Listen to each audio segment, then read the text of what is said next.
So in this lecture, let's actually go ahead and add a chart up over here. But even before that, let's first go ahead and add a navigation bar at the top as well, which will display the name of our application. So adding a nav bar is actually quite simple. You just need to go inside the container, and inside the container, you can add a nav. So I will go ahead, and in order to create a navigation bar, as usual, I'll create a div class row, then a div class call -md-12, and in here let's add a nav tag in order to create the navigation bar. Let's set its class to navbar dash let's say if you want a darker one, I will say navbar dash dark. The background color should be primary. So once you have this, now you can actually go ahead and have the name here. So I will say span class equals navbar brand. So this is actually going to be the brand name. And now let's name our application as calorie tracker or macro tracker, any name which you want. And so now if I go back and visit this URL, as you can see, we have our name at the top up over here.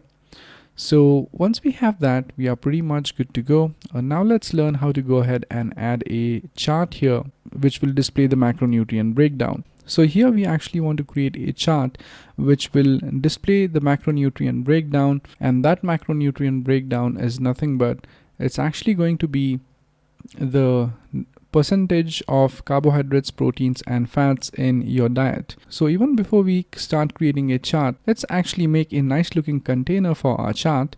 So in order to do that, I will head back to the index.html page, and as you can see right at the bottom, we actually have this particular 5 columns which we have left for our chart.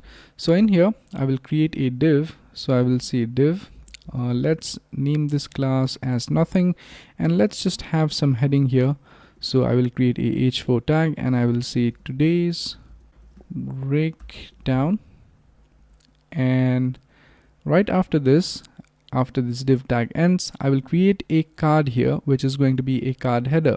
So I will say div class as card header, so as to give it a card like look, and let's set the class as text white. So this will actually set the text to white, and let's set the background of this card header to blue. So I will say bg-primary.